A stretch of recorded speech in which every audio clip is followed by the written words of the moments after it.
Praise the lord. మన ప్రభువును రక్షకుడైన యేసుక్రీస్తు పరిశుద్ధ నామంలో ఈ దినం దేవుడు మనతో మాట్లాడుచున్న మాటను శ్రద్ధగా ధ్యానించుకుందాం. దానికన్నా ముందుగా ఈ యొక్క వాక్యం నిమిత్తంగా చిన్న ప్రార్థన చేసుకుందామండి. తలలు వంచినట్లయితే. మహాగణుడా, పరిశుద్ధుడైన మా తండ్రి, సకల ఆశీర్వాదములకు సమస్త దీవులకు కారణభూతుడా, ఈరోజు నీ వాక్యాన్ని మేము ధ్యానించుండగా మీరే మాతో మాట్లాడి మమ్మల్ని అందరినీ నీ వాక్యంతో సరిచేసి నీ వాక్యంతో పోషించమని యేసు నామంలో ప్రార్థించి వేడుకొనిచున్నాం మా యెహోవా తండ్రి, ఆమేన్. దేవుడు ఈరోజు మనతో మాట్లాడుచున్న మాట అపోస్తలుడైన పౌలు కొరింథీయులకు రాసిన 2వ పత్రిక 5వ అధ్యాయం 1వ వచనం చూసినట్లయితే, భూమి మీద మన గుడారమైన ఈ నివాసము శిథిలమైపోయినను చేతి పని కాక దేవుని చేత కట్టబడినదియు నిత్యమైనదియునైన నివాసము పరలోకమునందు మనకున్నదని ఎరుగుదుము.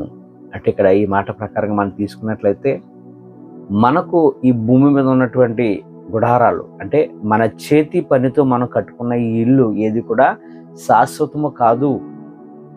చేతి పనితో కట్టిన ఇది ఏది కూడా మనకి శాశ్వతమైనది కాదు.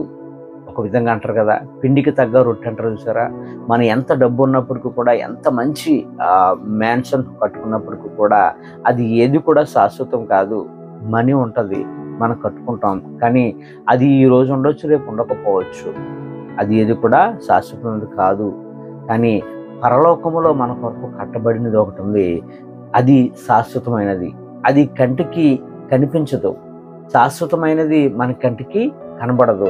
శాశ్వతము కానివి మన కంటికి కనబడుతూ ఉంటాయి. అదే మనకు ఈ భూమి మీద ఇల్లు ఉండాలి, కానీ ఇక్కడ ఇల్లు లేకపోయినప్పటికీ కూడా మనకి పరలోకములో ఖచ్చితంగా మనకి ఇల్లును మనం సంపాదించుకోవాలి.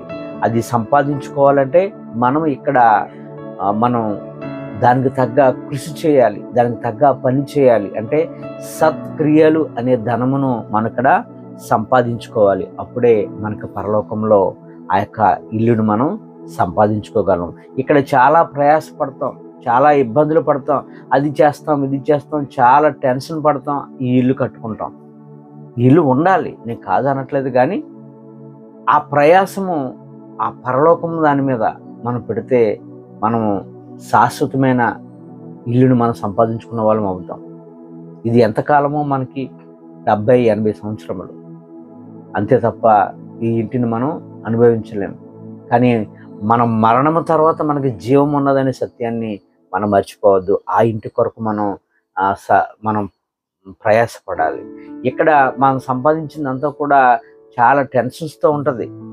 మనం సంపాదించిన డబ్బు కావచ్చు, ఏదైనా కావచ్చు, దానికి దొంగలు పడవచ్చు, అది తుప్పు పట్టవచ్చు. అందుకే నిర్గమాకాండంలో ఒక మాట ఉంటుంది, 16వ అధ్యాయం 27వ వచనంలో, భూమి మీద మీ కొరకు ధనమును కూర్చుకొనవద్దు.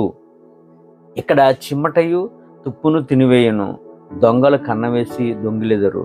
భూమిపై ఉన్నది ఏది కూడా శాశ్వతము కాదు. ఇక్కడ ఏదైనా జరగవచ్చు, కానీ చివరికి భూమే శాశ్వతం కాదు. మనం జీవిస్తున్నటువంటి ఈ భూమి కూడా శాశ్వతము కాదు అని ప్రభు మత్తయి సువార్త 24వ అధ్యాయం 35వ వచనంలోను, మార్కు సువార్త 13వ అధ్యాయం 31వ వచనంలోను, లూకా సువార్త 21వ అధ్యాయం 33వ వచనంలో ప్రభు చెప్తున్న మాట, ఆకాశం భూములు గతించును కానీ నా మాటలు ఏమాత్రము గతింపవు అని ప్రభు చెప్పారు. ఇది ఏది కూడా శాశ్వతం కాదు నా ప్రియ సహోదరి సహోదరుడా. శాశ్వతం కాని వాటి కొరకు మనం ఏం చేస్తున్నామంటే చెడు కార్యాలు చేస్తున్నాం, అది చేస్తున్నాం, ఇది చేస్తున్నాం. చివరికి మనుషులను కూడా మనం లెక్క చేయట్లేదు. మనుషుల్లో కూడా ప్రేమ లోపించింది. చివరికి ఆ మనిషి అడ్డుగా ఉన్నట్లయితే ఆ మనిషిని కూడా చంపడానికి కూడా ఎవరు కూడా వెనుకని చేయట్లేదు, చంపేస్తున్నారు కూడా. మనం ప్రస్తుతం భయంకరమైన దినాల్లో మనం జీవిస్తున్నాం నా ప్రియ సహోదరి సహోదరుడా.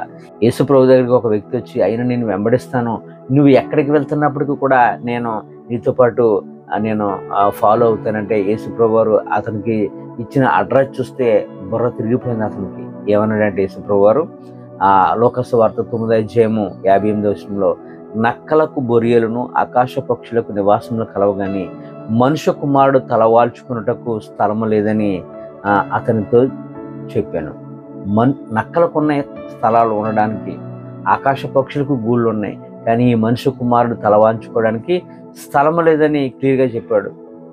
ఆయనకు తెలుసు ఈ యొక్క మెటీరియల్ థింగ్స్లో ఏమీ లేదని. ఆయన వచ్చింది ఒకటే, తండ్రి చిత్తాన్ని నెరవేర్చడానికి వచ్చాడు. అదే ప్రభు వారి యొక్క గురి తప్ప మరొకటి ఈ భూమి మీద అది సంపాదించాలి ఇది సంపాదించాలని ఆయన రాలేదు. ఈ వాక్యం ఉంటున్న నా ప్రియ సహోదరి సహోదరుడా, ఈ భూమిపై ఉన్నవన్నీ కూడా మనకు అవసరమే, ప్రతిదీ అవసరమే. కానీ నేను చెప్పేది ఏంటంటే వాటిని మనం ఎక్కువగా ప్రేమించొద్దు. మన ఇల్లుని చాలామంది ఇంటిని చాలా ఇదిగా ప్రేమిస్తారు, చాలామంది కారును బాగా ప్రేమిస్తారు, కొంతమంది డబ్బును ప్రేమిస్తారు, కొంతమంది బంగారాన్ని ప్రేమిస్తారు. వాటిని మనం ప్రేమిస్తే ఇహలోకమైన వాటి మీద మనం ఆ గురి కలిగి ఉంటే పరలోకమైన వాటి మీద మనం గురి కలిగి ఉండలేము. మనకి అవసరము, అది లేకపోతే మనం ఏం పని చేయలేము.